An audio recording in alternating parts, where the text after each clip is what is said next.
Hey, good morning everybody. It's Patty with Get Personal with Patty, and I'm just going to do a quick October closeout for you and then do my first paycheck in November. I'll give you a quick overview for November and what I'm doing a little different.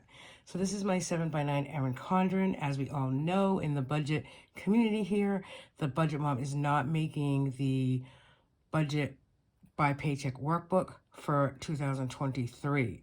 I believe it's going to come out for 2024, which will be, some ideas thrown out by, I think October is when she usually releases them. So I am going to try to use my Erin Condren for my overall budget. Doing the layout in here, the tracking, I might have to use another notebook for sinking funds and that kind of stuff, which I use now anyways. But November, I'm going to test it in here as well as December. And then I bought a new budget book to start in January. We'll see how it goes. Okay, so let's just go over October really quickly. This is my October calendar. And as you can see from my no-spend gnomes, there's quite a bit in the month. 1, 2, 3, 4, 5, 6, 7, 8, 9, 10, 11, 12, 13, like 14. So not too bad, maybe even 15.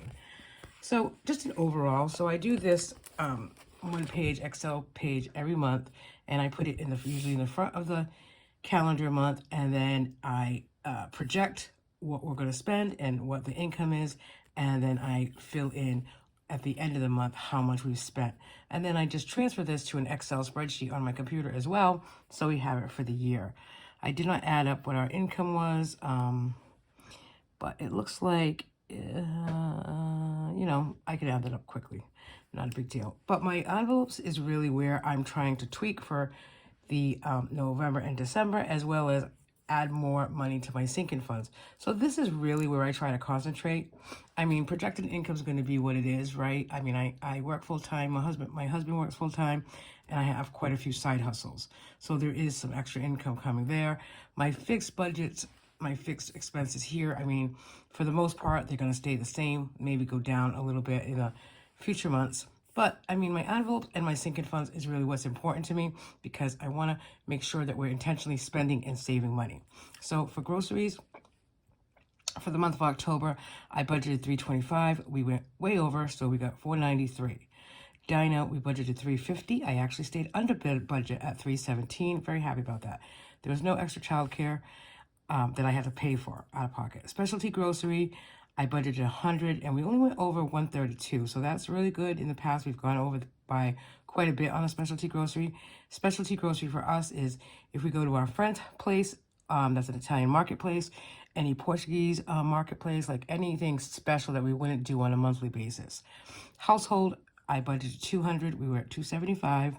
House cleaner, my special treat for the month. She comes twice a month. $250. Amazon Music was $5.99.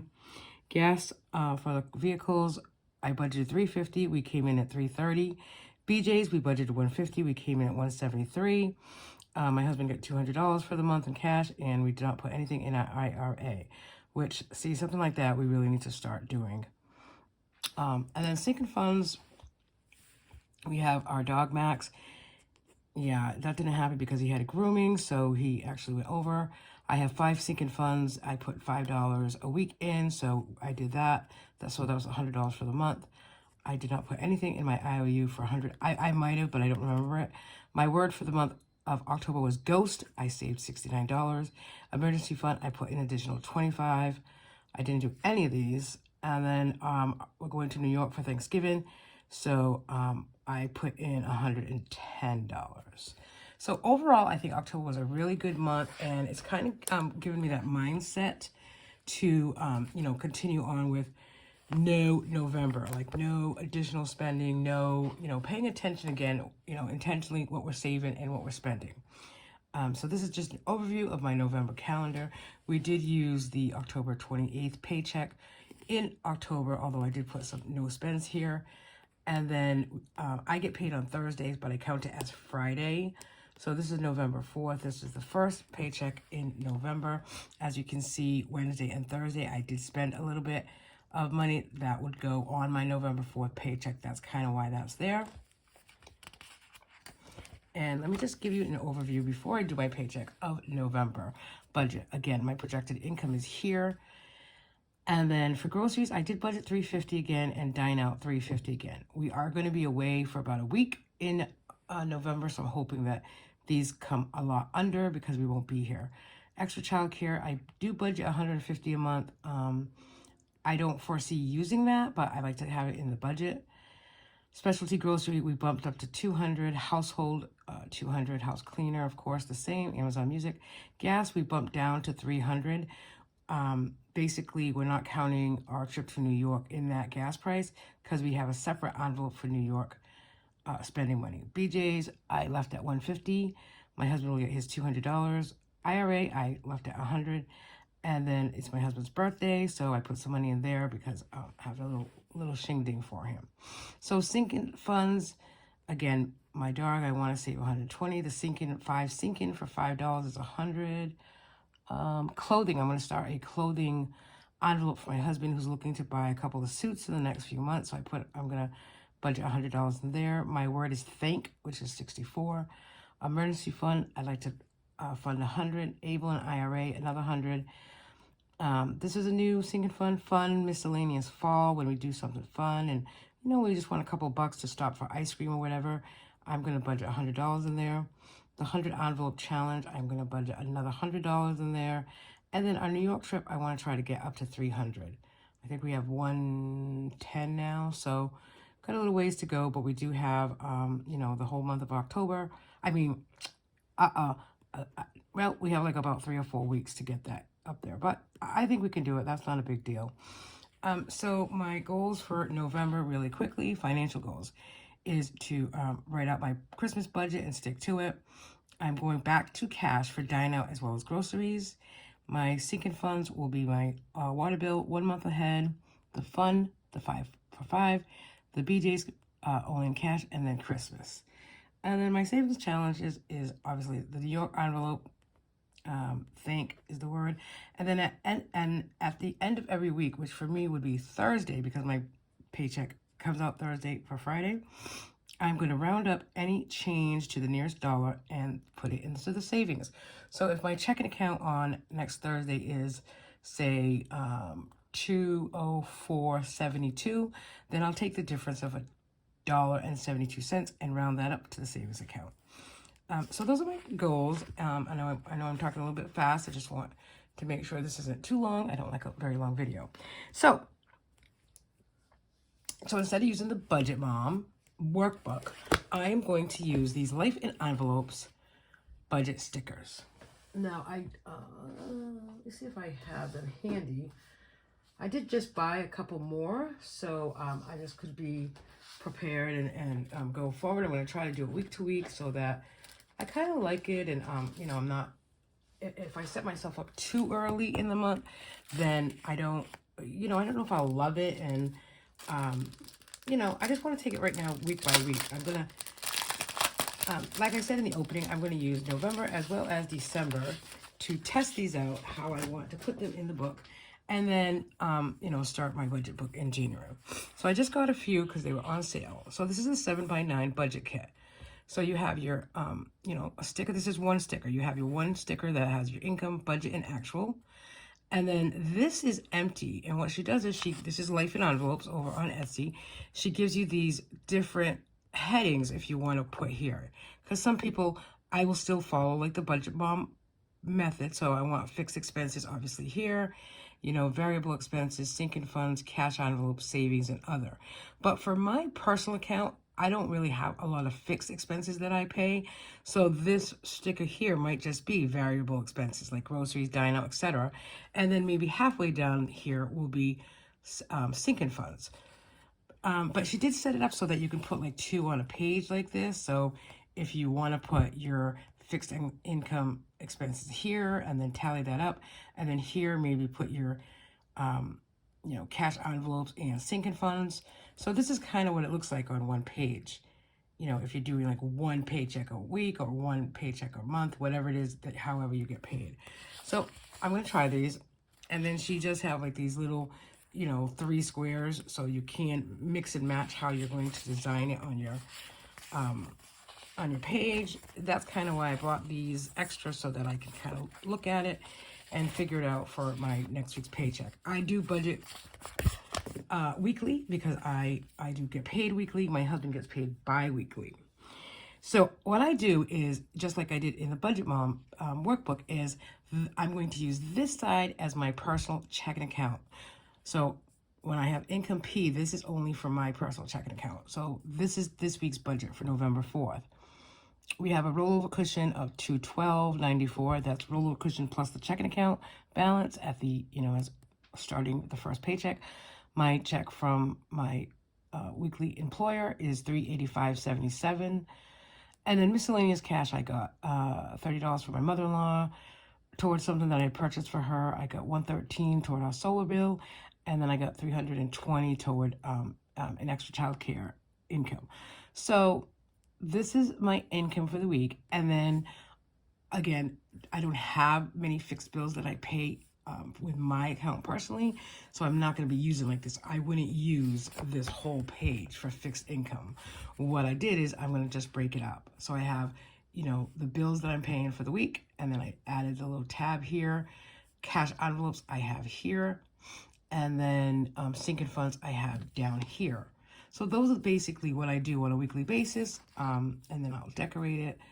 Use my little, down here I just put how to break down the cash that I need to take out today. I put a little note here for thoughts, so I can write something in maybe midweek or so. And then on this side, the right side, I went ahead and I created another budget by paycheck weekly, so I can keep track of. And I just took these two individual ones, put that here, and this is for the joint account, which, because some of my money from my paycheck goes into my joint account towards fixed bills, I want to keep track of that as well and do a budget by paycheck worksheet. So this is kind of 2 on 1 page. It fits nicely. So far, so good. And I'm able to put the month up here in, a design. So let's just look at mine again first. So let me just add this up. 320. 292.94 and 385.77. So I'm starting with 918.71 for this week to budget. And I am going to take quite a bit of cash out this week for envelopes. So my cushion is $225. It was $200. I added an additional $25 this week because there's extra money. I did pay an extra $50 to my PayPal credit card. Household, I'm budgeting $35. I'm using the debit card. So far, I've spent $25.74 and then $9.01 for cough medicine. And then my word, of the month is thank, THANK. So I'll put $10 aside for the first letter this week, and that's $20. I know I'm going to do that. So what I do is I budget it here, and then once I fill the envelope or spend the money, then I put it in the actual column. So here's my cash envelopes for the week. And I am going back to cash envelopes for groceries and also dine out. I say this all the time. I know you guys get sick of hearing it, but my grocery bill is like $350 because we also get Butcher Box once every couple months as needed. And so the only thing that we really buy at the grocery store on a weekly basis is half and half. Blueberries. If I see something that I might add to a dinner or something. I really planned out our meals this week. I want to do that again next week. I think that's the best way to save money and not spend for dine out Monday through Friday. So that being said, our grocery envelope is starting off with $64, was a rollover from last month. Plus, I'm putting $40 cash this week. Dine out also started with a $40 rollover, and I'm adding $40 this week. Gas, I budgeted $60. I've already put $30 in my car, and then I'm giving myself $10. And then these are my sinking funds. So for this week, I have 1 month ahead at $20. I have our New York trip at $25. The 5 for 5 sinking funds, I'm putting $25. I owe you a tax word. I owe $40, so I'm putting that in. BJ's, I'm going to put cash in of $40. We'll most likely go to BJ's next weekend. And then the water bill, I'm putting in $40. And that water bill did come out already. It's due at the end of November, and it's close to $600. Yuck. Okay. We do have a pool, so I think that had a lot to do with it. And, you know, it is what it is. You know, we get the water bill twice a year, and in May it was $4.50. So I know they've raised their rates, and unfortunately, you know, it is what it is. I already have $220 saved, so I'm not going to stress about where the rest is coming from because I know I'll get there. And then fun, I put $25. And we might do some things that are fun this weekend, so I wanted to go ahead and add that to it. So then real quickly over here for the joint or fixed income, $250 goes into that account. I have $177 as a cushion and checking account balance. So the only thing that's going to come out this week in here is my cushion at $200. Oh, so I actually changed that to $150. I bought some stickers and it wasn't supposed to come out of this account, but it did accidentally. So that was $46.26. And then I gave my husband his cash, weekly cash of $60. So I'm not going to touch this. I'm not going to use this card. It is no reason to do that. And then anything left over will be transferred into next week. Okay. One last thing. So then I like to do the expense tracker. I'm not going to do an expense tracker for the joint account because I'm thinking that just keeping it here, I'll be able to see where we're spending money because we're not going to use the joint debit card week to week. As a matter of fact, I might just pull our debit card out of our wallets because we're not going to use it. We're going to strictly keep our joint account for fixed bills and or something that's get paid automatically or transferred automatically, so we don't need a debit card. But I do keep my expense tracker for my personal account, which is this here, because I tend to spend a little bit more or, you know, you can see there's 3 deposits here. I still have to add a deposit. I have an automatic savings account to Ally. I have a cushion. I have household. I pay the credit card. And then I had a copay of a medical yesterday of $50. So I am going to keep track of that. And then my weekly check-in is going to be really small this month in November, and I'm thinking the same for December. I'm only going to weekly check in with exactly what I want to check in. Groceries is important to me. There was a rollover of 40. I'm adding 40. Gas is what I budgeted, I think 60. And so we'll see how that goes. I think it might go up a little bit, but then and then dine out, we have a rollover of 40, and we're going to add 40, and that's it. So then my rest of my 7x9 pages for 7x9 pages in Erin Condren are empty. So, you know, midweek, maybe next week, midweek of next week, maybe Tuesday or Wednesday, I will go ahead and lay these down again. The Erin Condren, Life in Envelopes, I'll lay them maybe, you know, possibly like this. I need one of these here as well. So income for my personal account and then joint fixed here. And then my husband gets paid next week. I'm just going to add the income, right? It's going to, you know, be together with what I get too. Okay, so I hope you like that. I mean, there are different setup options that you can do for, you know, just because the Budget Mom isn't coming out with a book, don't stop the method. If you do the Budget Mom, just do it somewhere else. I like the idea of having it all in one book, and I like the size of the 7x9, and that's why I'm using it. You know, I think next year will be fine for me, and then when the Budget Mom book comes out next October, I probably will say I'm not going to buy it, but I probably will. I just wish she'd condense it down to 7x9. I like the idea of having the, you know, sticker workbook pages in the 7x9, but I also like the idea of the overall calendar and, you know, putting in the budget tabs when I spend money, so you can kind of see where it is. And I, you know, I might just continue it like this because, you know, I do like the budget, my paycheck workbook, but this is the same thing. It's, you know, budgeting is the same thing. I'm keeping the method. I'm not going to lose the method because I am intentional and I do enjoy the money. I enjoy the money, of course. I enjoy the method, and I've been very successful in using this method. So that's my story. Thanks to everybody for watching. I hope it gave you some ideas. Again, these are Life in Envelopes on Etsy. I will put her name down below so you can kind of click on it and go check it out. And, you know, if you have any questions for me or my budget or anything, you know, try to be an open book a little bit. So please ask. Thank you. Have a nice weekend, and I will see you soon. Bye.